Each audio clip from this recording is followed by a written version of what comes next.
Michael, it's great to see you, mate. It's been a long time since we spoke, and it's been a while since I've read about you. So what have you been up to? Just been doing a normal thing, mate. Working, working on building sites. It's not for me. It's not the job for me. I want to get back involved in the boxing. It's all I know. I love boxing, and I done good through boxing. So that's my aim, to get back out there and start training the kids, local kids around here. Do you still follow the sport?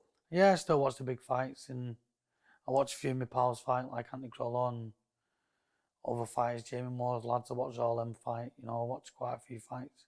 Yeah. Do you still have a passion for it? Because I suppose when you've been through a lot of stuff in your life and career, some people do lose the love for it. But do you still have it now? I did lose the love. I'm not gonna lie. I did lose the love for boxing.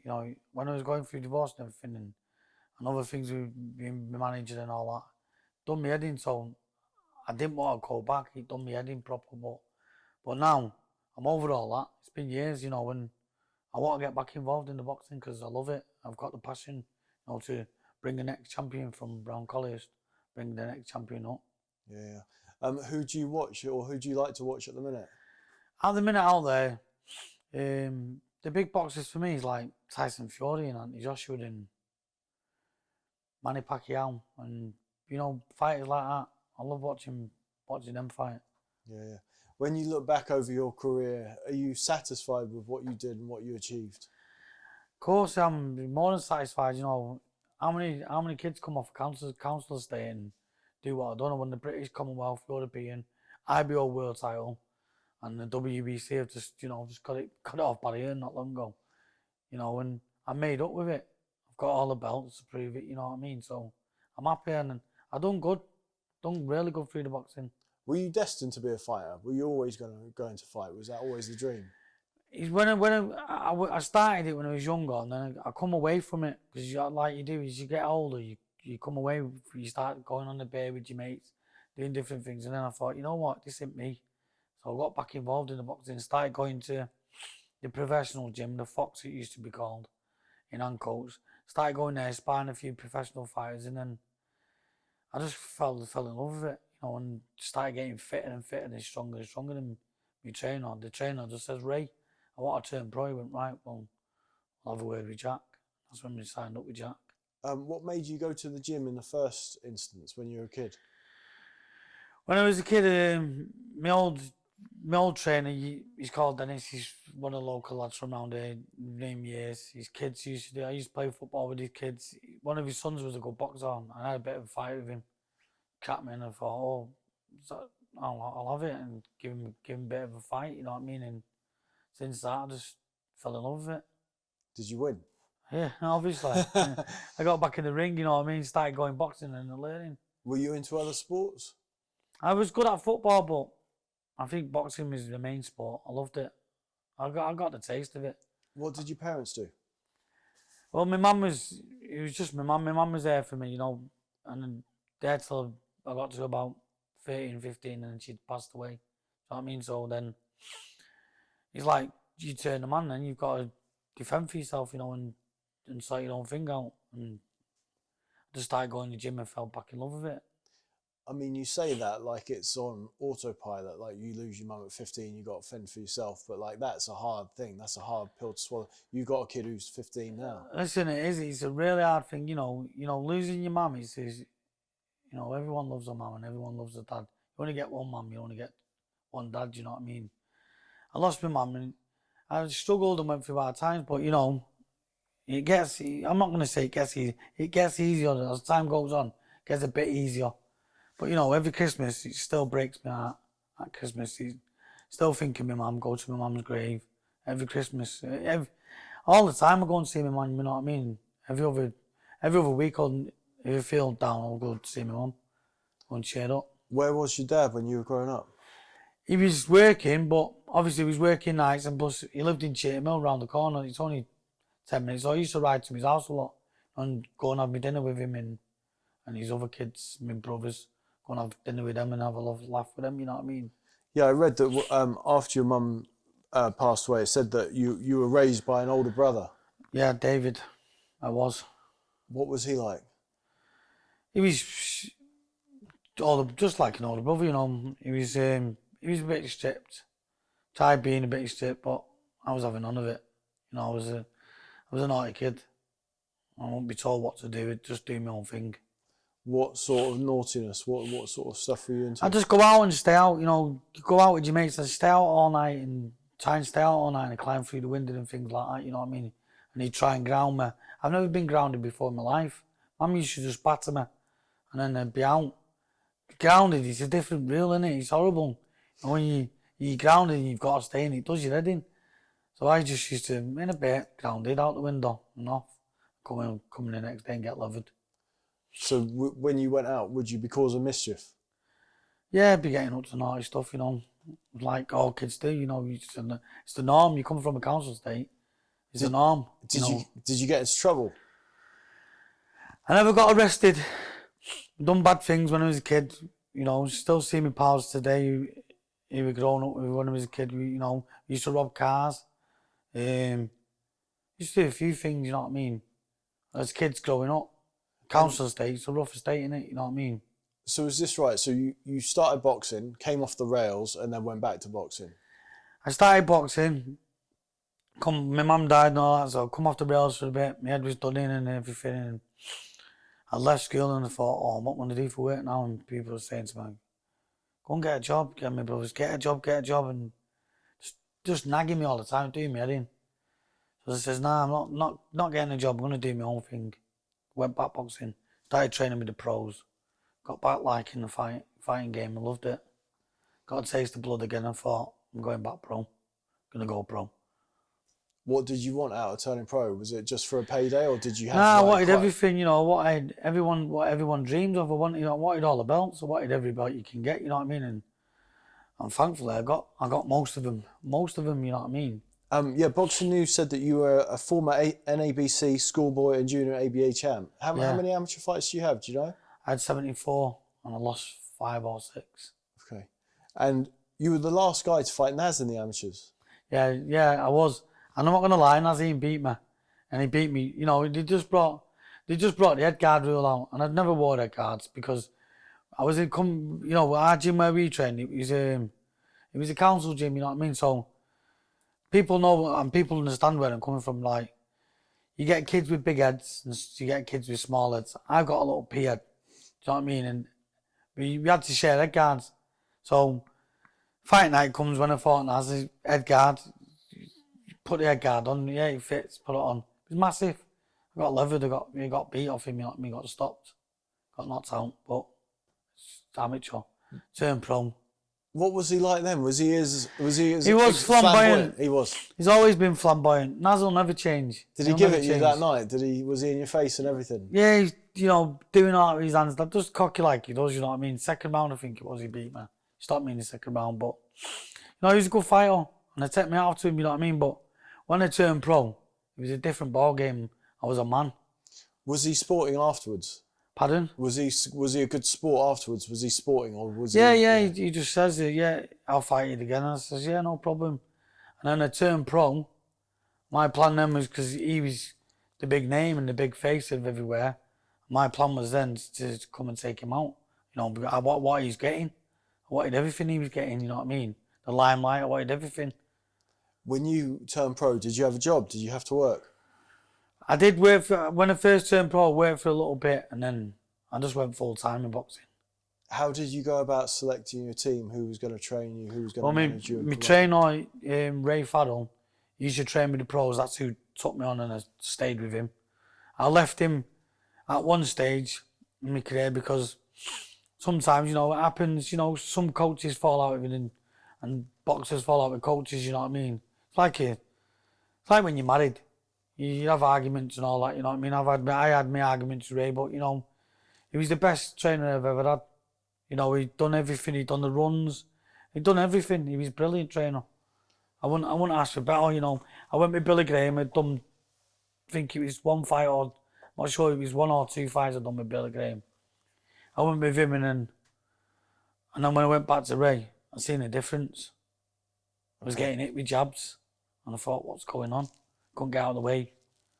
And he says, you need to get back boxing, you need to get back what you're good at.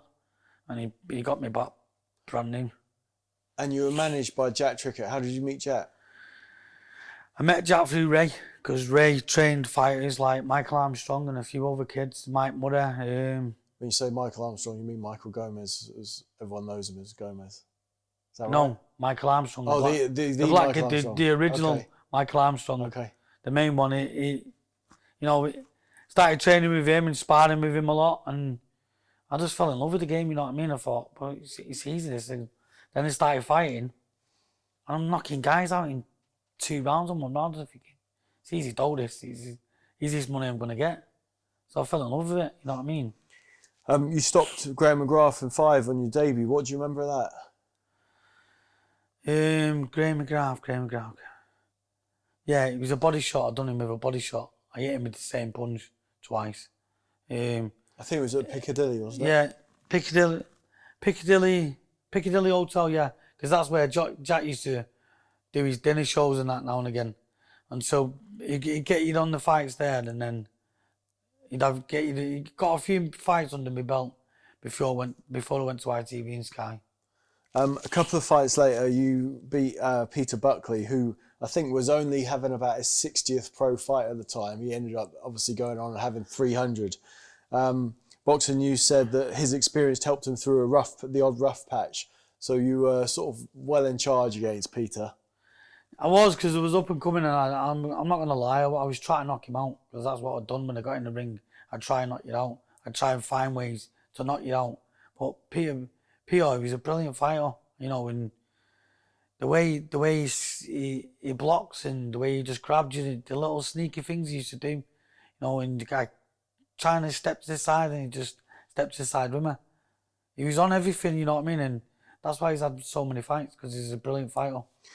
You were very active in the get-go. You know, you were fighting sort of almost about 10 fights a year through 95 and 1996. Did you like that, being active, fight regularly? I think you've got to be active. If you're not active, you know what I mean? It's hard, you know. When you're fighting, the fighters nowadays, they have a fight. They have 2 or 3 fights a year. How can you live off that? You can't. Even if you're the champion, you can't live off that. You know what I mean? It's hard. And obviously, you get sponsors and all that.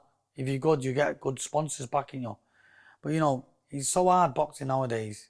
And, like, I just think, when I was fighting back in the day, it was really hard.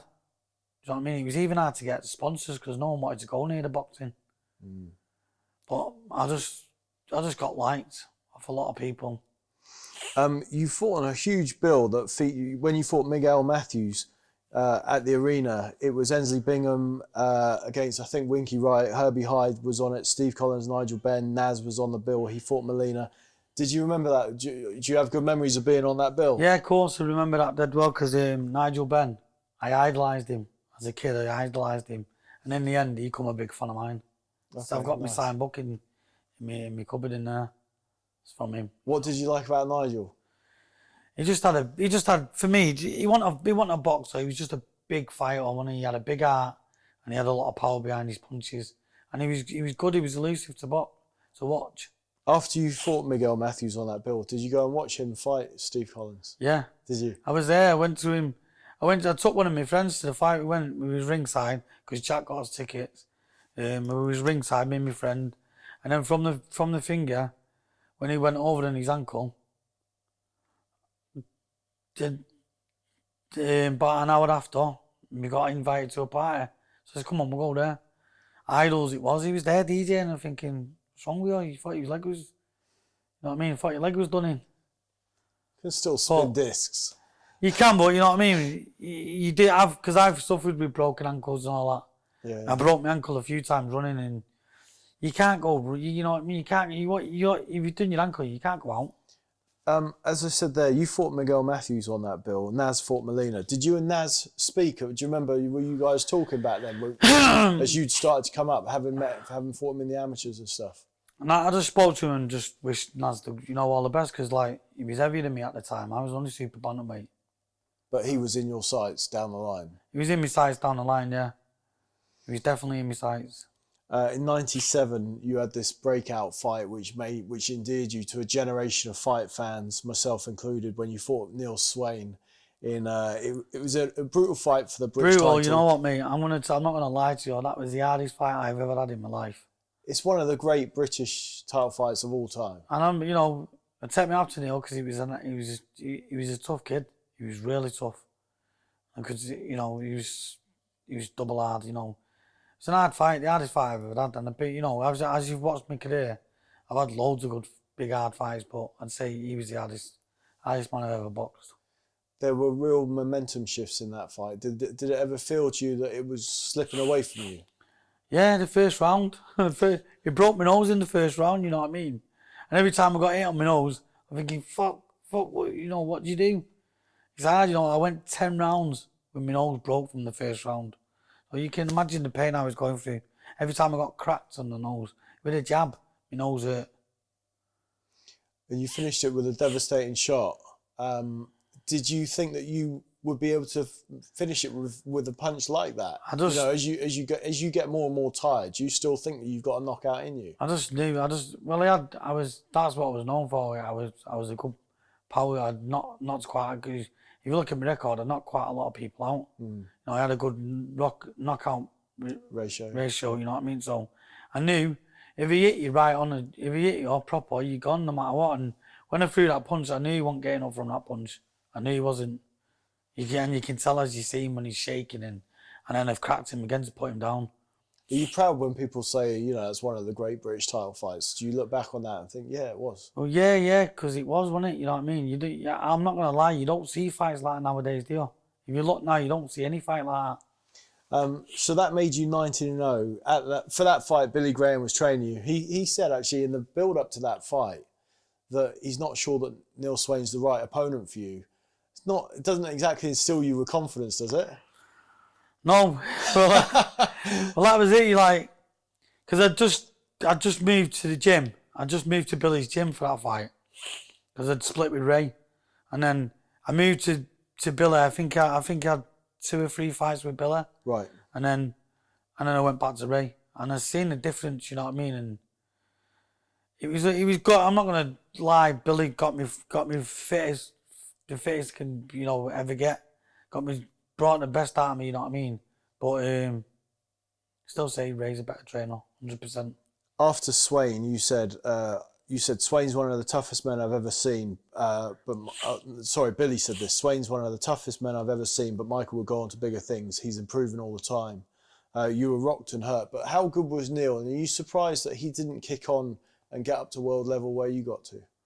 Yeah, I was really surprised. I thought, wow, I'd won the British title and I was over the moon, and I thought, because obviously you think I'm gonna have to fight him again. He's gonna want a rematch, and then you never heard now from him. Then, and I thought, what's going on with him? If you share a fight like that with someone, do you respect them for life? I respect him fully, mate. Because what we've done to us both, I'm not gonna lie. I pissed blood for 3 days after that fight. 3 days I was pissing blood solid. It was the hardest fight I've ever had in my life. Think about it, broke my nose in the first round, so getting punched in your nose for 10 rounds, 10 3-minute rounds, punched every time. And if you watch the fight, it's non-stop. I was getting punched every time in my nose. It knocked me sick. But I knew it'd get him in the end because I was fit. Have you seen him since the fight? I've never seen him since. No. Haven't you? Never. I speak to his brother. His brother. I'm not sure if he's older or younger. Speak to him now and again on Facebook and ask how is he, and I'd tell his brother what a fight he was in his day. A young Michael Gomez was on the undercard. Were you close with Michael at all?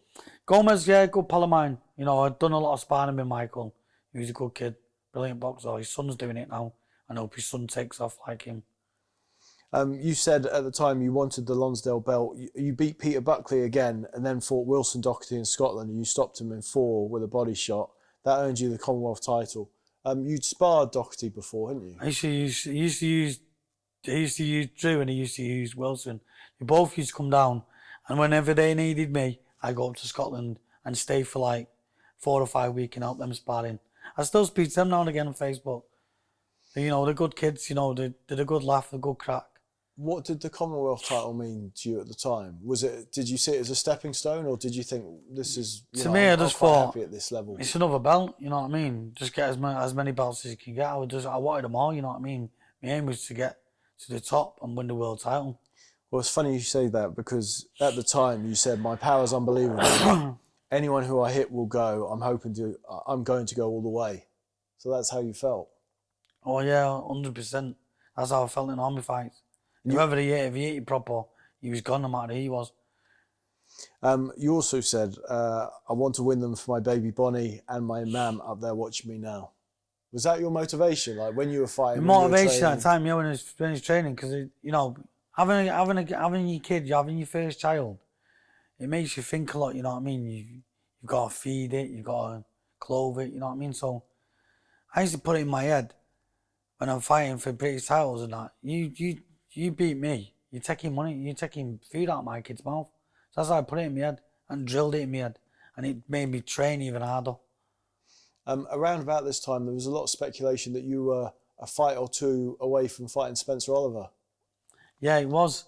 Well, what it was quite mad because I was British and Commonwealth champion, and Spencer was Spencer just jumped me straight away and won the European. So obviously, it's a big fight. He would have sold out in London, would have sold out in Manchester. So I was saying, Jack, get me that fight, and Jack was pushing for it, and then he fought that Davokov, and he had a bad injury, didn't he? Yeah. Got a bad injury, and then straight after that, I had to fight Davokov. That's right, yeah. So my head was going through a lot, you know what I mean? I was thinking, what do we do? You just put Spencer in the coma. And I'm thinking all mad things, and then I took the fight, and then, you know, just proved how good of a boxer I was.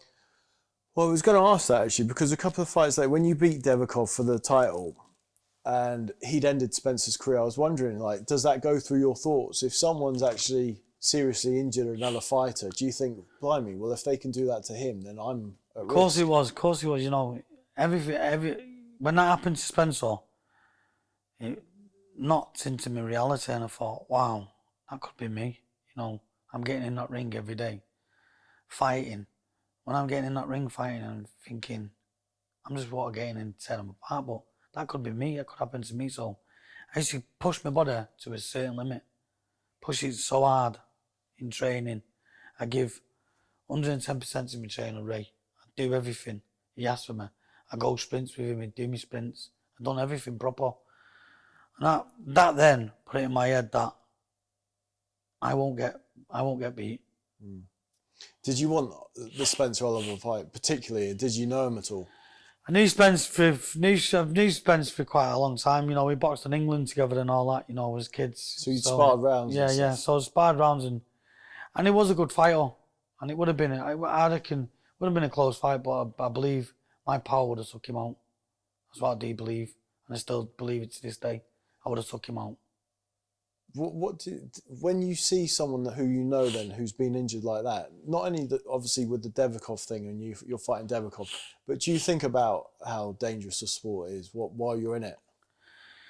It's or dangerous. Do you not allow yourself to think it's dangerous, but no, because it's like any other sport. You look at horse racing, you look at football. They're heading balls. But you're not getting punched in the head. Listen, mate, heading a football. Yeah. When them goalkeepers boot that ball so high, it's like being punched in your head. Think about it. I'd say sometimes it's harder than being. Yeah, but you're not doing that 100 times a game though.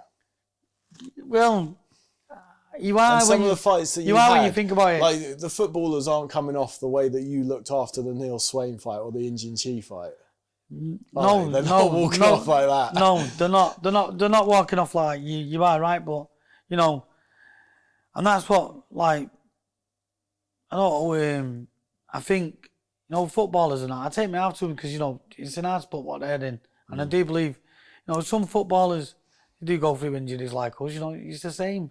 Yeah, well, I mean, when you look at there's all the talk around rugby union, rugby league. Rugby's a really hard sport. You know what I mean? Yeah. And he's like now footballers. You're seeing it now, and they suffer, a lot of them are suffering long-term injuries through heading the ball. Jack said, by the way, that he put up 10 grand up against anyone that you'd beat Spencer at the time. Do you remember that? Yeah, of course I do. because I was gonna put 10 grand on it and all because I believed I would have beat him. And Boxing News, by the way, also pointed out around the time of the Wilson Doherty fight that you had a fan base that was singing "There's only one Michael Brody," and that was before Ricky Hatton came along. So it was kind of your song before it was Ricky's. Listen, mate, it was my song. It was my song, you know. And then all of a sudden, Ricky Hatton's fighting, and they started using it for him, you know.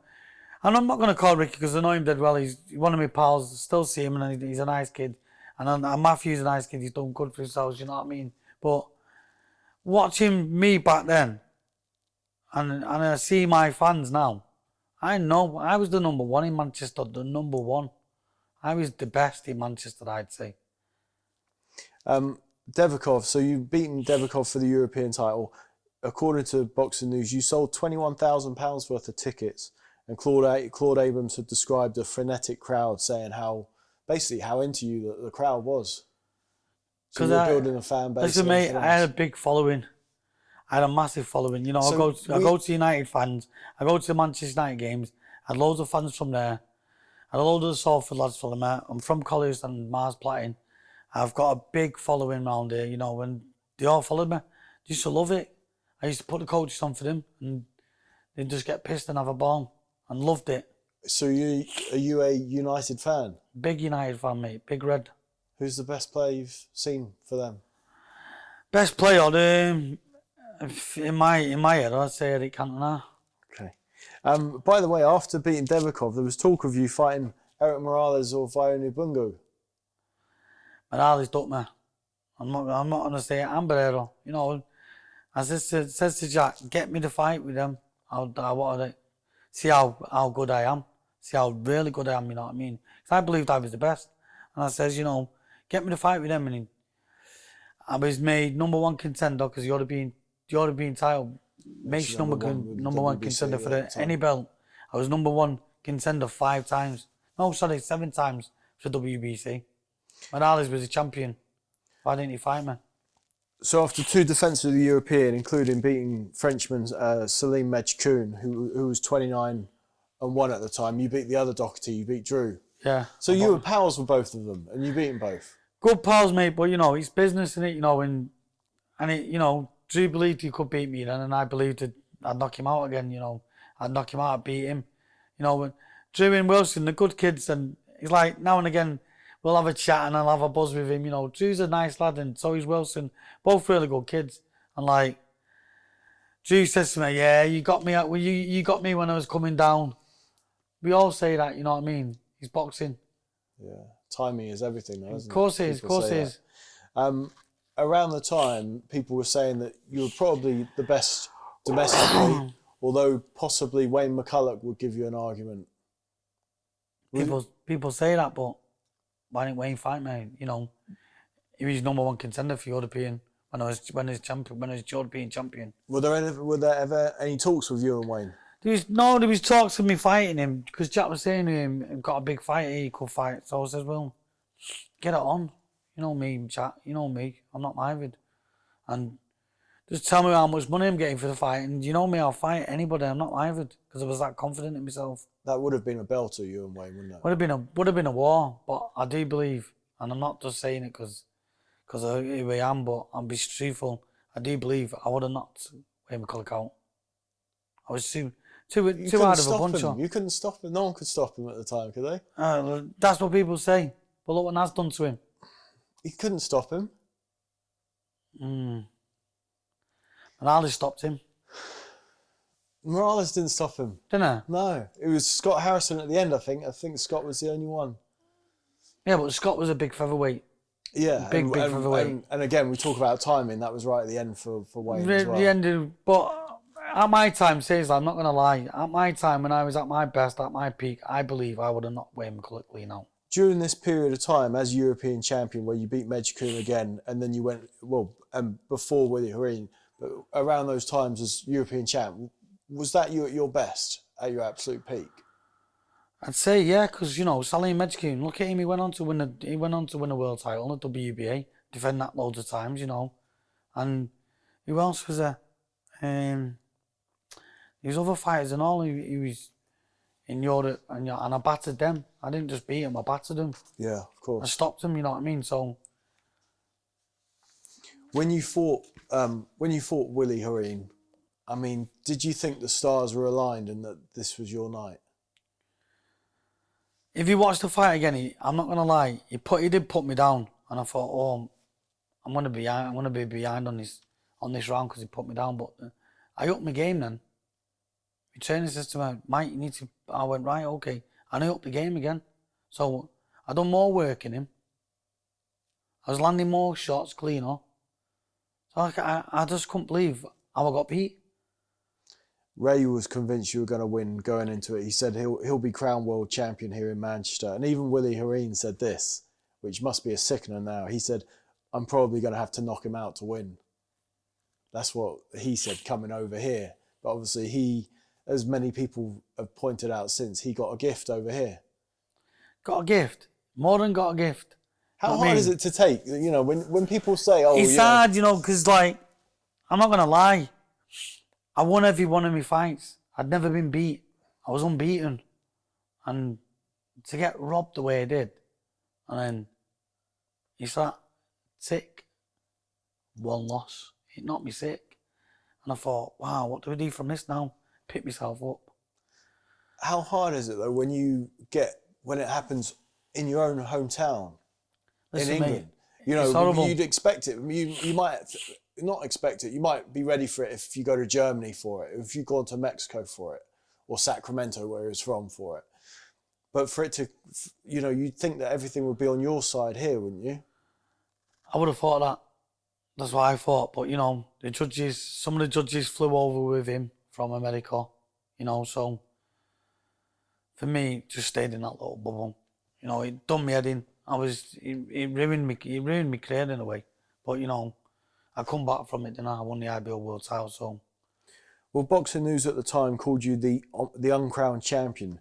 With people thinking you win, or people thinking you won, and Boxing News calling you the uncrowned champion and having that label, does that soften the blow at all, or is it just too bitter to taste at the time? No, because at the time, I was going on to bigger things.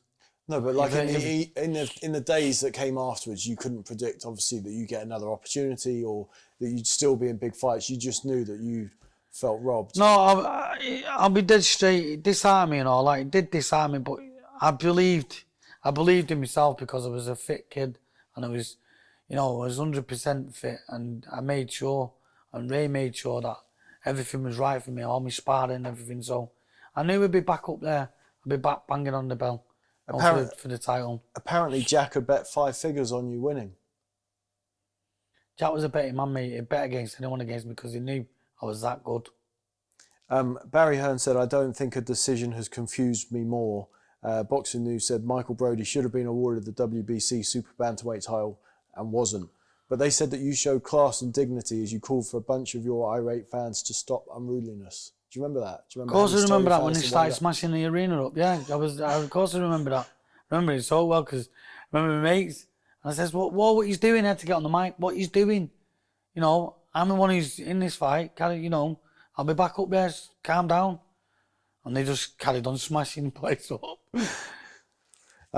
Was it hard for you to swallow? Like, did you not saying were you going to trash the place, but was there part of you that thought, you know, well, that's, you know, they made the decision, they brought it on themselves? In a way, boxing's boxing, mate. And I just thought, it's boxing, you know. I've been robbed. He knows I've been robbed. All my fans know I got robbed. The Sky pundits even talk about me now. They know I got robbed. You know, so I just thought, let's crack on with it. Was a rematch ever offered? The rematch was offered, but then he got put away, didn't he? Would you have had to have gone to Sacramento? Was that what the discussion was? That's what the thing was. I was going to Sacramento.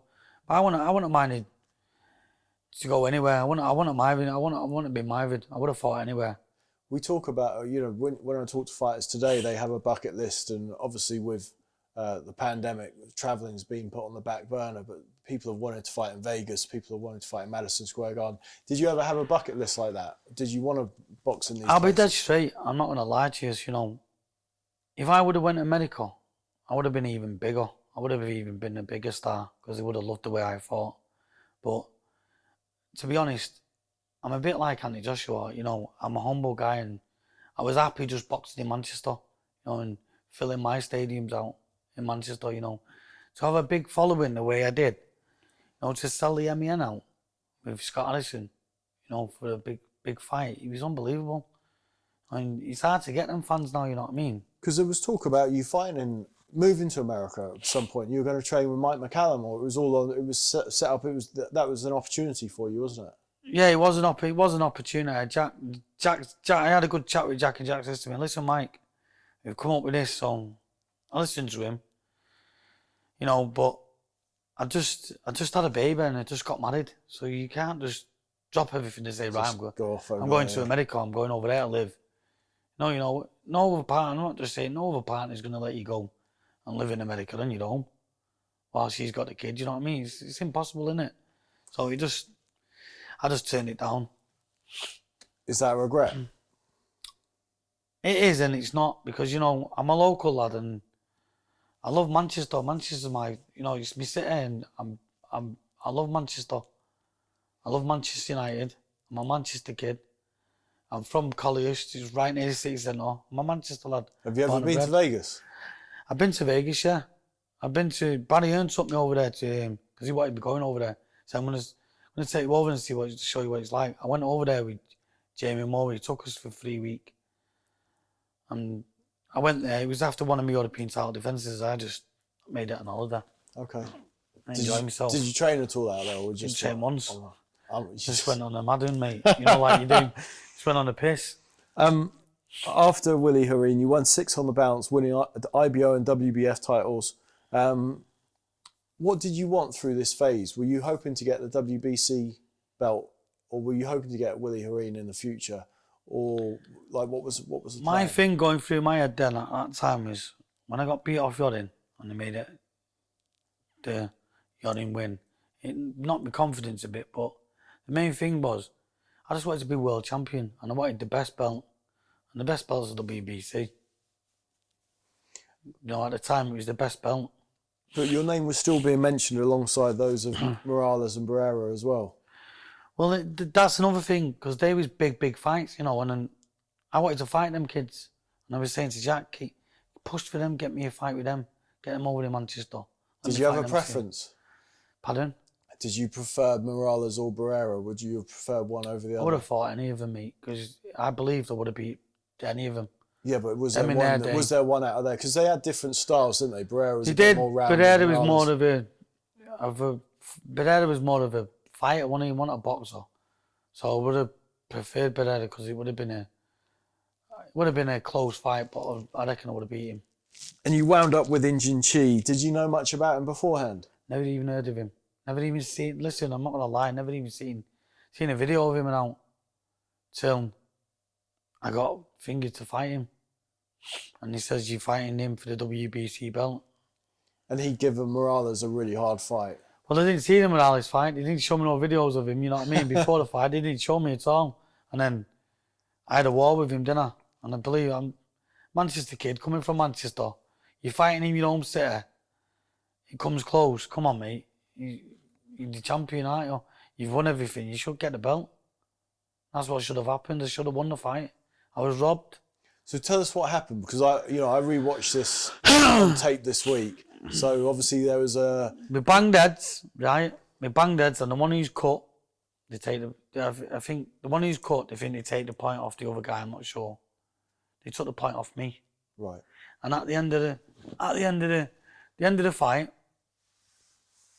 I was saying, Jack, yeah, I'll see what's going on. And he went to the judges to see what's going on, and he seen one of the judges messing about with the cards. And there was a long delay, wasn't there? You guys were in there waiting in the ring. Long delay, because Jack seen one of the fingers messing about with the scorecards. One of the judges. And then, because it was, at first I think it was Chi won, they had it, and then they changed it to draw, and then they had me won, then changed it to draw.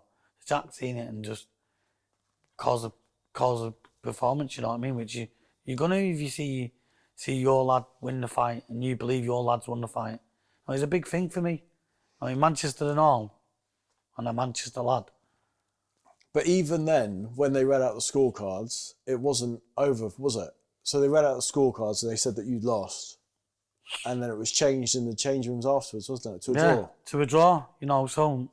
It was Did that soften the blow at all, the fact that you hadn't lost? It was a draw? No, it just knocked me sick because I thought, a draw to me is like a loss, innit? Especially when you think you've won. When I don't think I knew I'd won. I'm not going to lie, that's how I believe in it. Still believe to this day I won that fight. You said the Swain fight was the toughest one you had, but people remember that Chi fight was a brutal war. The Chi fight was a brutal war, but seriously, I'm not going to lie. Neil Swain was the hardest fight I ever had in my career. And I take me out to the kid, you know, he's a strong guy, tough. Every round, non-stop, bang, bang on my nose, and my nose was broke. I thought, what's going on?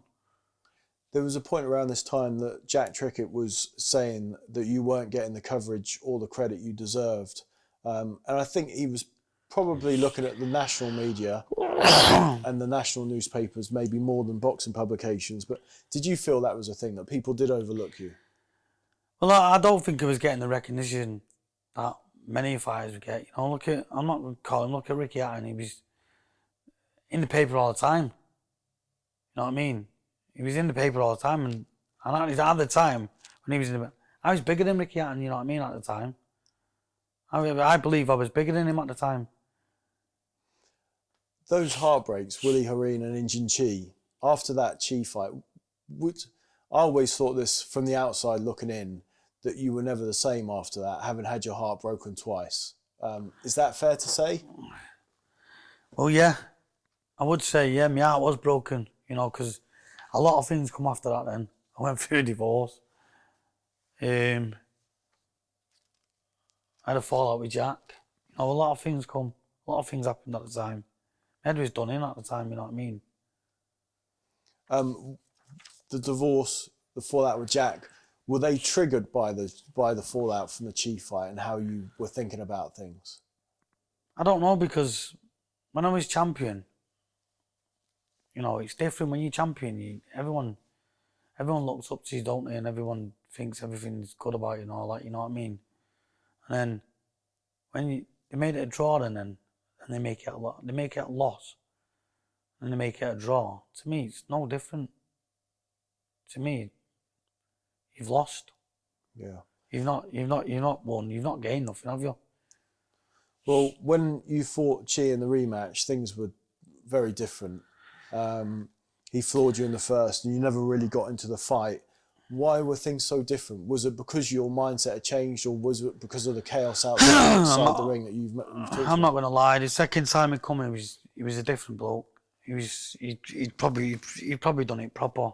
You know, he done the weight. He was massive. He was the size of Ricky Hatton.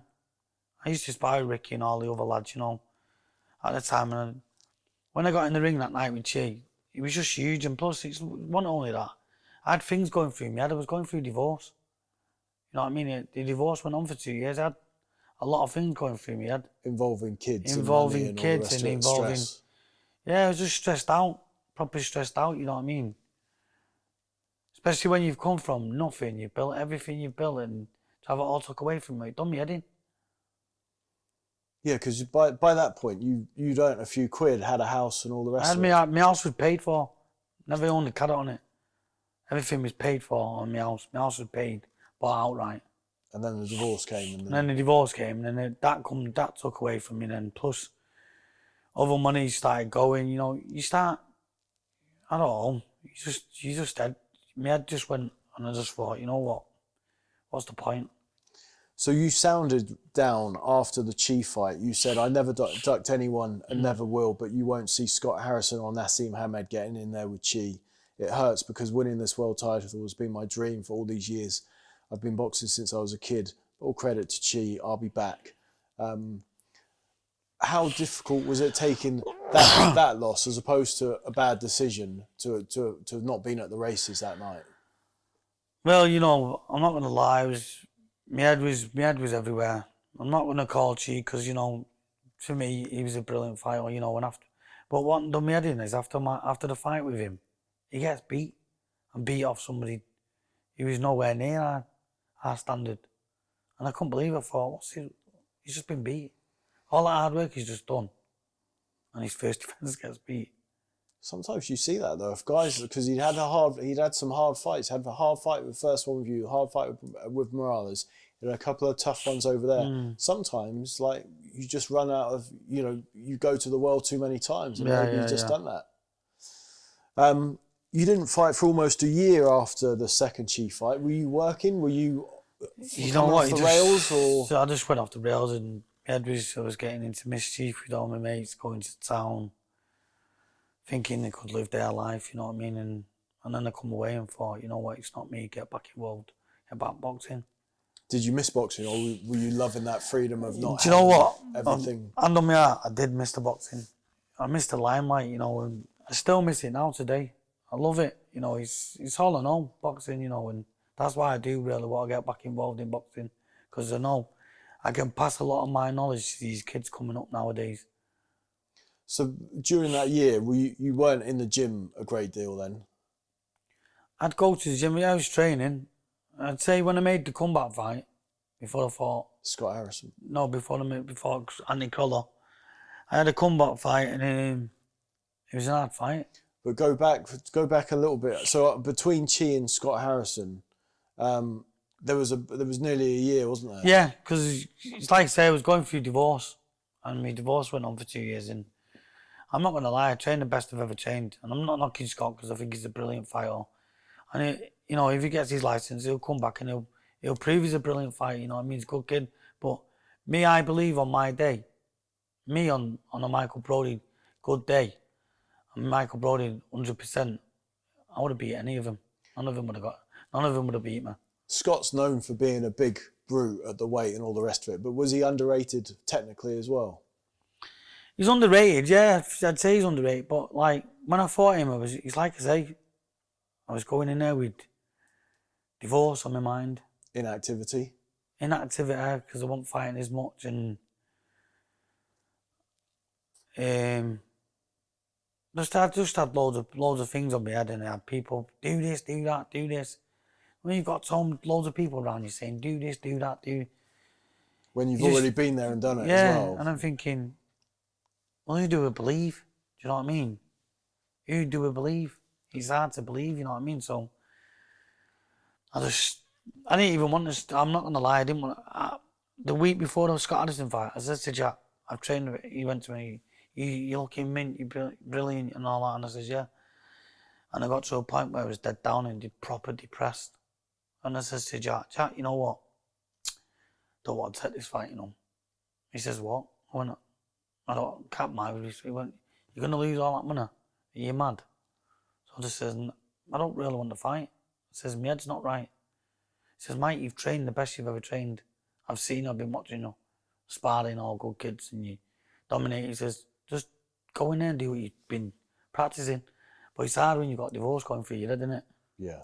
Do you know what I mean? It's so hard. And because when you go through a divorce, for people who haven't seen it, like it dominates this frontal part of your brain, doesn't it? And everything else, whether it's work or anything else, is at the back. And you've got to go through all this to get to all the stuff at the back. It's hard to explain, isn't it? Of course. Unless you've been through it. It's so hard, and they don't believe it because they've not been through it. Yeah. Unless you've been through it. Because in my eyes, I thought, I'm going to lose everything. I'm going to lose my daughter. I'm going to lose my house. I've worked so hard to get there, you know what I mean? And I thought, I'm going to have all this took off me. For what? Incidentally, I did find this interesting looking back, is you fought Scott Harrison the night before Ricky Hatton fought Kostya Tszyu. Yeah. And listen, we sold out. Did you go to Ricky's fight as well? No. I did find this interesting as well from Jack, who had put money on you, obviously, in so many big fights. He actually said, it's a fight that should have happened a few years ago. That says to me that he wasn't massively confident. Because he knew what was going through my head. I told him, I don't want to fight. The day before the fight, I told him, I don't want to fight. So I've trained the best I've ever trained, but my head's not right. And ultimately, you went in there, started having it out with Scott and were doing well, but then you got caught to the body. I'm going to lie. I'm not going to lie to you. Seriously, Scott, And I take me out to him because he's a brilliant fighter. And I'm glad what he's doing, and I hope he keeps doing it, and I hope he does get back in the ring and prove he is a world champion, because he is a world champion. He's a class fighter, but in that fight, I was beating him. If you watch it, I was beating him, and then I just thought, I sat down in the second round, and I thought, why am I doing all this? Come in my head again. Why am I doing all this? So I took the easy way out. He let him hit me with the body, and I went down, and I stayed down. I could have got up, but stayed down. I'm not calling Scott, because I think he's a brilliant fighter. How do you feel about that now? Because, you know, fighters who leave something in the ring always seem to live with some sort of regret. I do regret that I done it, but it's like I say, I lost my big house, you know. And like I say, it's like starting again, innit? You know, and I probably won't ever get that money again, but, you know, it's life. Life goes on, you know what I mean? So I guess when you were there on the deck against Scott, then you were literally thinking of the mountain you got to climb, not just in the ring, but out of the ring. Yeah, and all the challenges facing you. All the challenges facing outside the ring, you know. Am I going to lose seeing my daughter? You know, and the good thing about it is, I see my daughter every day still. You know, I see her every day. I've got a grandson, and I'm just so happy. You know what I mean? You don't look old enough to be a granddad, not quite. Well, I am. Not quite. I'm a granddad. But for 4 years, that was that. So after Scott Harrison, I don't know if you announced your retirement, but you walked away. I walked away from it because Jack was like, I had a bit of a fallout with Jack. Were you sick of the sport and the politics and the fact that you'd never got a rub? Because you didn't get the benefit of any doubt, ever. Well, it's boxing, mate. Look at Joe Kawasaki, he's the same. He's boxing. You know, Joe Kawasaki never got half the publicity that fighters get today. If you look at it, you know. No, but people would say, at least maybe, you know, some people would say you got the benefit of the doubt against Robin Reed. Like, what did you get? Who, you know, what was your thing? What was your bit of luck that you had? I'm not sure you had any luck, did you? I don't think he had any luck, no. I think the only luck he had, I didn't even have any luck.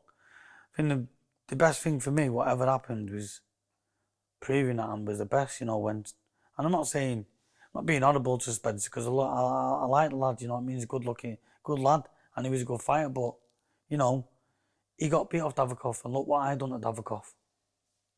Look what I done, I didn't just, I battered him. I split both his eyes open, I battered him, and I won unanimously, you know what I mean. We often hear about how fighters struggle in retirement when they walk away, and the three things that I most commonly hear about is they struggle with the lack of routine of not having a training camp or a date to train for. They struggle with losing the buzz of fight night and the arenas being packed and all the rest of it, and they struggle with the identity of being known as being the fighter. Like when everyone comes up to you and says, "When you fight next to that, you've got no date, and you're not going to fight again." Were all three of those things very tough to cope with? Really hard to cope with, really hard. I suffer with depression now, you know what I mean? I suffer with depression now. I'm not happy to say it, but I do suffer with depression a lot, you know what I mean? But do you think that's linked to having had those highs? I think, that you can't replicate those highs? It's linked to having what you've had and, you know, and to be where you are now. You know, I should be sat back now with my own gym and training kids and doing what I want to do, you know what I mean? But I'm not. Yeah. When you're here, do you ever watch any of your fights? I do. Yeah. You know, my youngest daughter, who's 7, Grace, when she comes sometimes, watch your dad fight, you never see your dad fight, she goes, go on then, put it on, and I'll put some of my knockouts on, and I'll put some of my, you know, hard fights, brutal fights. Oh, Dad, turn it off. You know, and it's just good that you can do things like with my daughter. How close were you to fighting Naz? Well, I signed the contract. This is how close it was. I signed the contract because he said to me before the Barrera fight, he was fighting Barrera and he was, where was it? Who did he box? Manuel Calvo. He was Billy Harder. Oh, okay. Billy Harder, Manchester. So I says to him, right, come on, I says, he's like, yeah, he's gonna banter going about. Boxing news saying banter going about. You want to fight Nas? So I says I wouldn't mind fighting Nas and getting my revenge back. You know what I mean? I believe I'll beat him. So then Jack gets Nas and brings him to me and says, right. And so Nas says to me after that, sign the contract. I'll fight you. And he was signing for Nazim's contract. You know, signing with Nazim's promotions. I was signed with him to fight him. And then he fought Barrero. And he says, as soon as I pass the Barrero, I'll fight you and knock you out. So I says, he's signed, bang, he's done. And then he got beat up Barrero, didn't hear of him. So that disheartened me and all a bit. Yeah, of course. Because obviously that would have been a career high payday, regardless Would of have whether been it was a title or not. would have been a brilliant payday, and plus, I do believe I would have got my revenge on him. You know what I mean? I would have beat him because there were no head guards. So with regards to the Willie Hareen fight and the first Chi fight, and obviously you can see you can probably pinpoint the decline between the two Chi fights. Was that linked to boxing heartbreak, or was it linked to the stuff away from boxing, or a combination of the two? I'd say a combination of the two. I'd say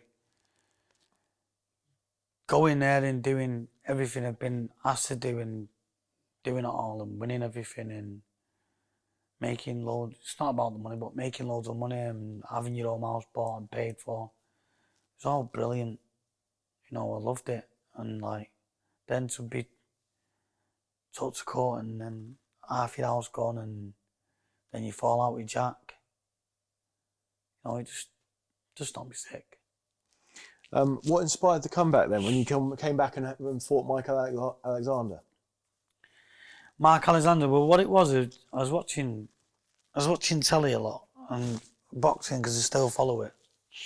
And who was it now? I think it was Ricky Hatton started promoting. So I started going to the gym and I started getting back involved, started getting fit again, and started liking the buzz. The buzz got back in me then.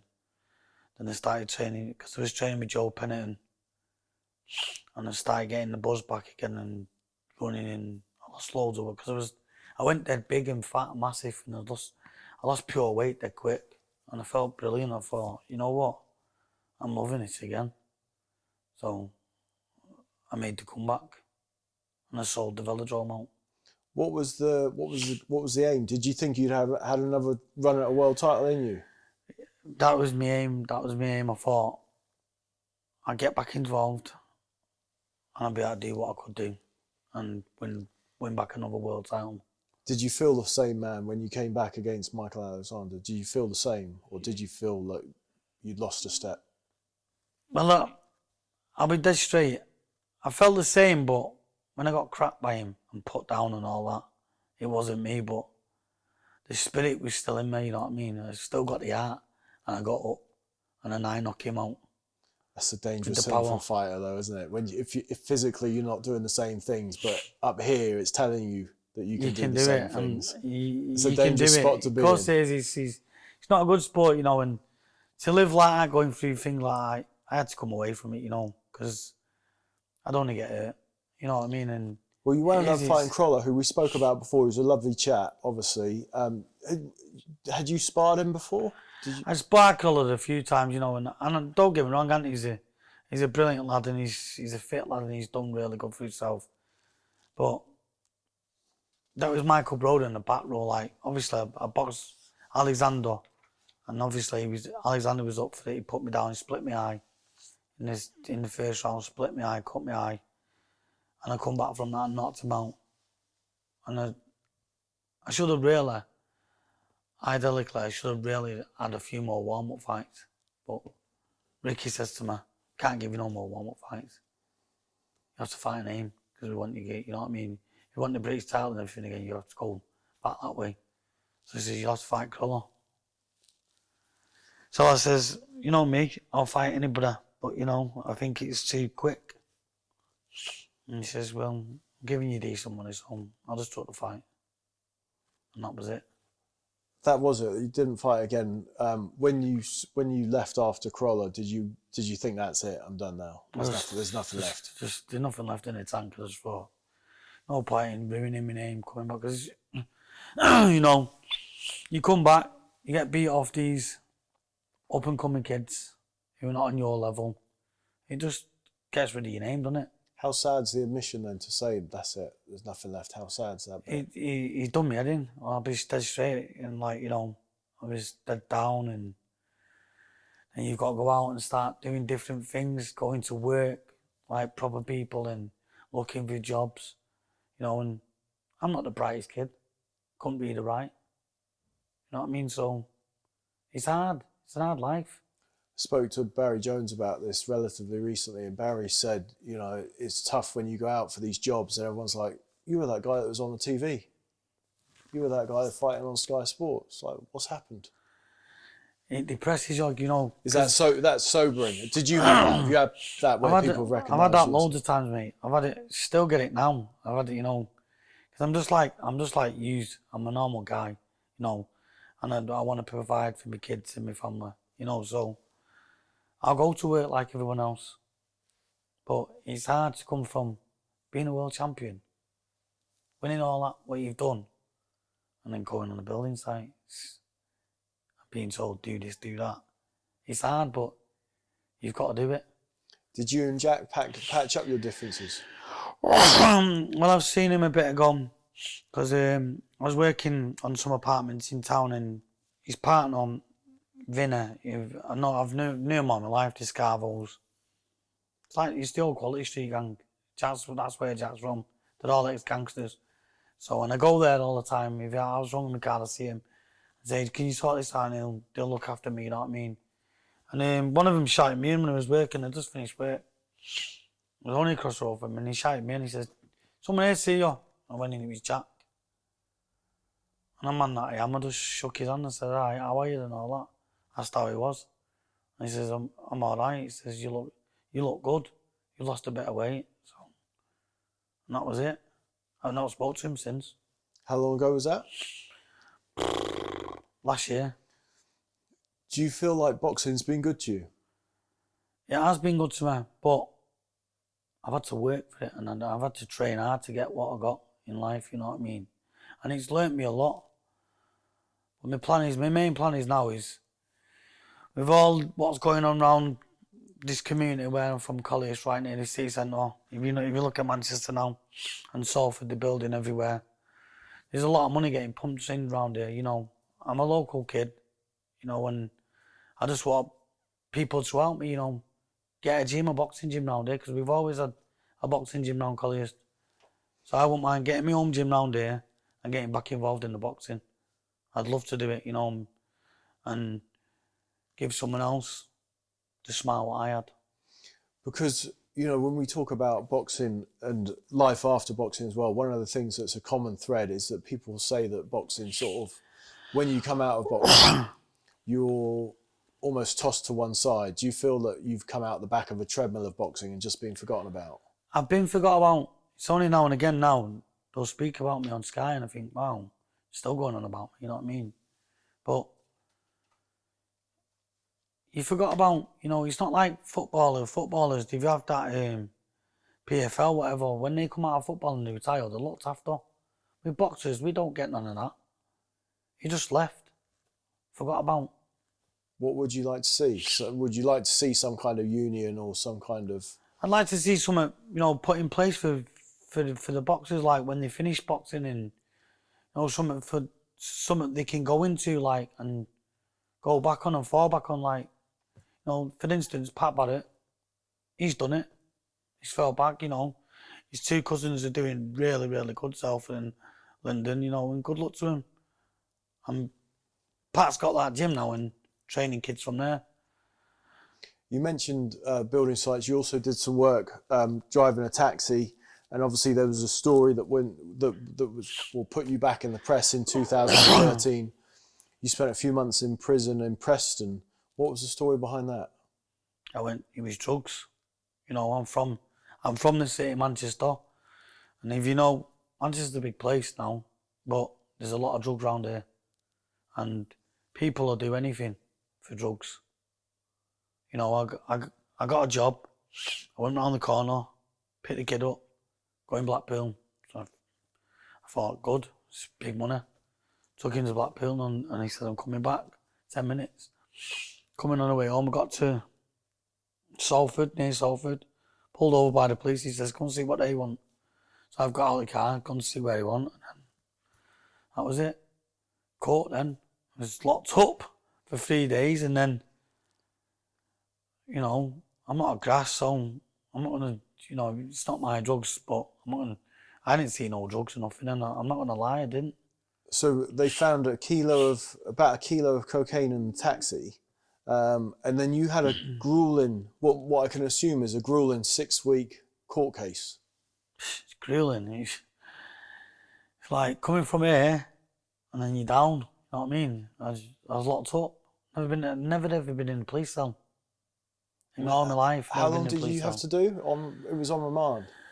I done 6 months on remand. And then my trial, then I got out of on my trial, my barrister got me out. He said, "I'll get you out." He said, "I'll get you out before trial." So he got me out, and it was a 11-week trial, and I was found not guilty. how much of a relief was that? Big relief. Because if I wouldn't have got found not guilty, I would have been doing 10 years. I'd be still in jail now. Do you get compensation for serving time? I got nothing. I lost my taxi badge, and I tried phoning the thingy up, and he says to me, "Cause you got arrested, and I know you're not found guilty, you have to do the test again. So that means paying for the test again. And it's another 600 quid. And I ain't got 600 quid to just throw about." What was it like being Michael Brodie inside?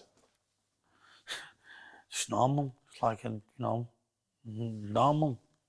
I'm the same now. I'm the same Michael Brodie. Like, did you have a target on you because you were a former world title contender, or? Well, you get the odd lads in there, the odd dickheads being lads, trying to come the big one. But Did you get in grief inside? the first week I got a little bit, and I just told the kids straight, "Listen, don't think I'm a dickhead, because I'll punch your fucking head all over. I'm not a knobhead, because I'm small." And that was it. I never got no trouble ever since that. Was it a hard time? Well, it's not easy being locked up in a bathroom with a teller and a toilet. It's not good. Did you make any friends? I'm a well-known lad. I was a big boxer. And I know what I'm from Collyhurst. Ancoats, Collyhurst, Mars Platin. Yeah. I know all the lads down there. And then I moved to Salford with my wife. I live down Salford. I know all the naughty kids down there. So I know all the villains, because it's just like a big circle, innit? I know all the villains, so and they know me through the boxing. Did people turn their back on you once they read the headlines? No, not so ever. I still see my mates today, and I still go Salford and see my pals down there. You know what I mean? It's just a big. All it is, it's just a big bat thing, innit? Like, because you get slated in that name, or you're a drug dealer, you're this, you're that, and I've never ever sold drugs in my life. I don't believe in it. That's the thing, isn't it? Because when you get those headlines, some people might never read the follow-up. You get tied in the same brush as them, and I don't believe in it.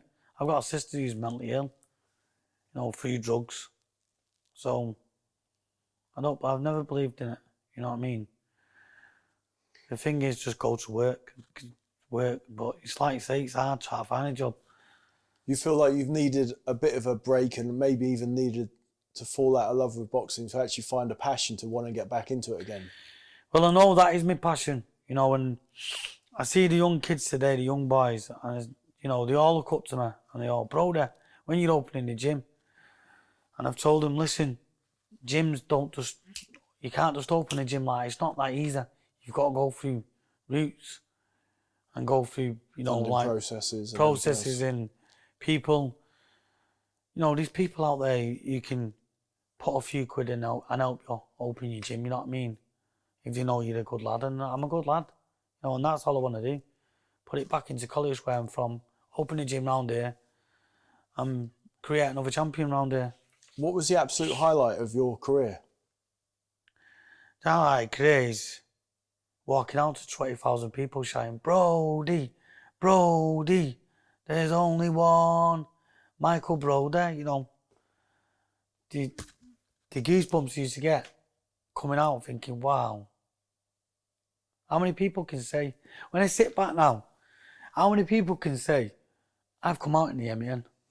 There's not a lot of people, I've topped the bill in the MEN. There's not a lot of people can say that. And how many people can say, you go on YouTube, my fight's on YouTube. How many people can say that? There's not many people can say that. When people talk about the big four belts, WBC, WBA, IBF, and WBO, people do say that you're one of the best fighters to not win a world title. Is that a compliment? Is that a backhanded compliment, or do you see that as a? I just see that as, I just think, when they say to me, he wasn't contender for the, I think, I was always made number one contender, mate. So how can they say that? Do you know what I mean? I was number one contender for the WBC belt. It's the best belt in the world. I won the IBO. I didn't even want to fight for that because I said to Barry, come on, mate, get me a proper world title. He says, it is a proper world title. And look at it now, it's right up there in the top four belts. It's one of the best belts out there, the IBO. And I was the champion of that. How would you like to be remembered? How do you want fight fans to remember you? I still know I'm remembered.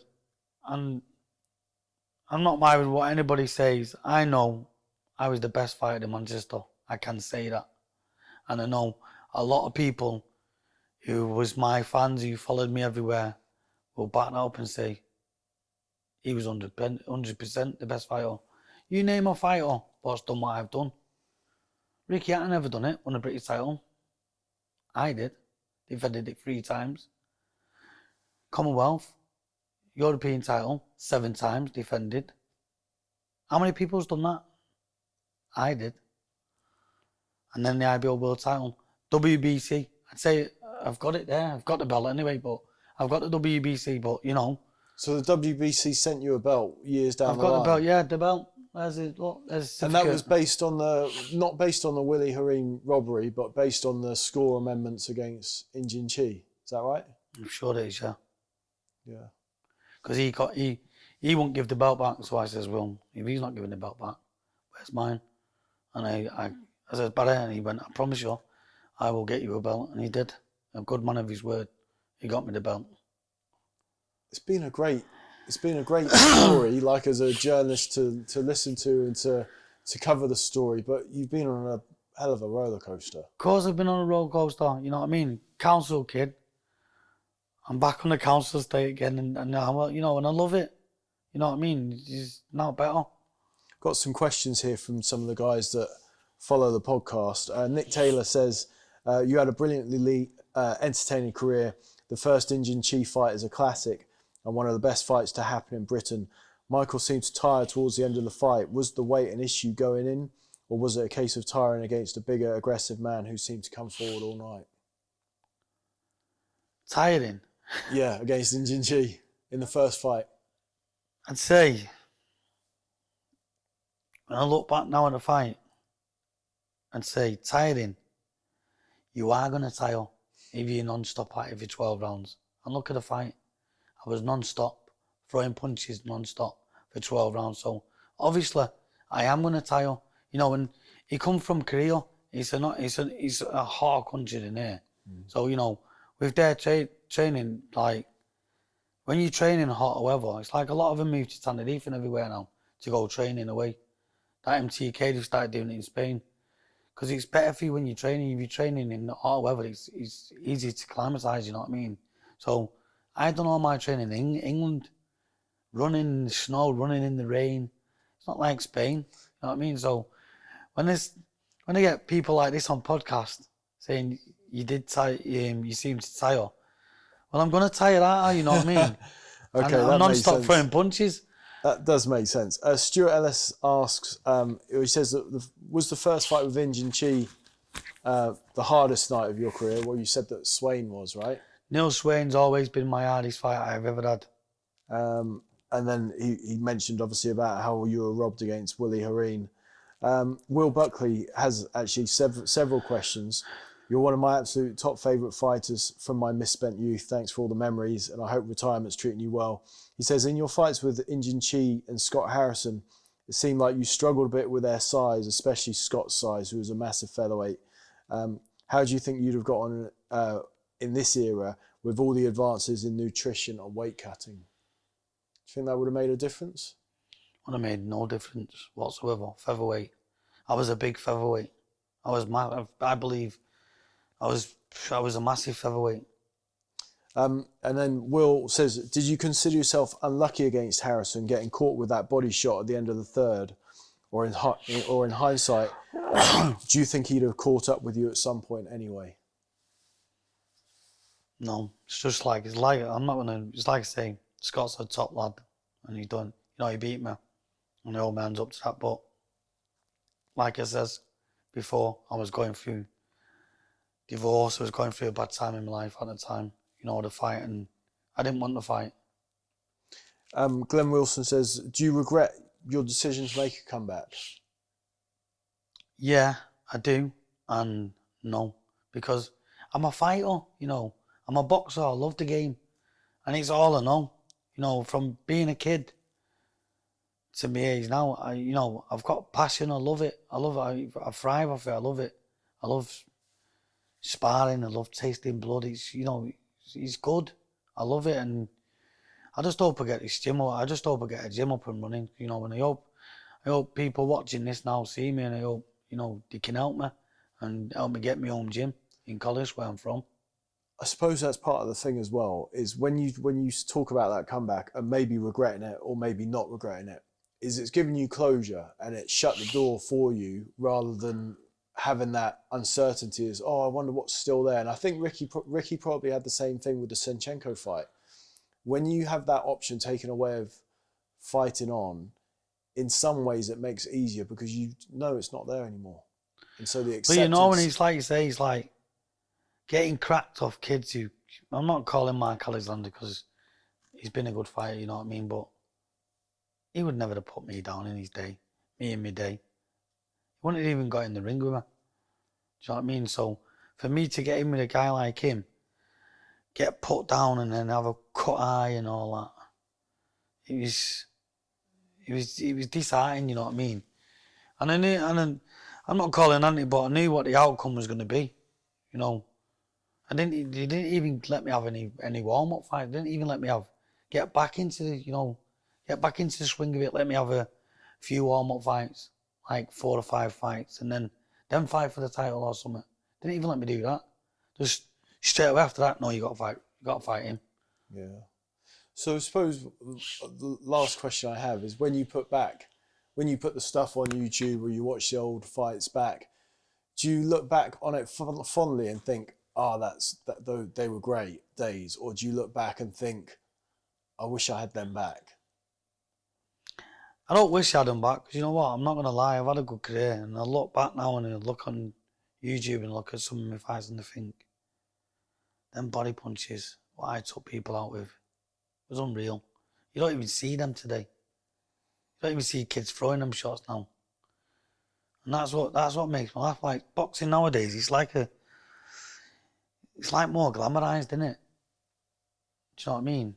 It's not more show business. Yeah, it's more to me. It's more show business now. It's more for show, and do you know what I mean? It's not like years ago. It's a bit. I think it's changed for the better, and better for the fighters, but it's not in a way. You know what I mean? But I suppose adding in to where you want to be with the gym and everything now is one thing it's always been able to do. Boxing is being able to give kids a way out and give them an opportunity. I want to give kids. I want to put the kids in my community from around here. I want to put it back in with them, and I want to bring the next champion from Colliers, because we've had me, Michael Broder. He's been a world champion, won the British Commonwealth European. You've got Les Dawson, he's from round here. You've got, what's his name now? Another footballer. Brian Kidd, used to live round the road there. He's from round here. They're all famous people. And I just want to make kids see normal, like, you can be that if you put in the hard work. you can achieve what I've achieved. Yeah, brilliant. Michael, thank you so much for your time. It's been brilliant. Thanks a lot. Thanks, mate. Thanks.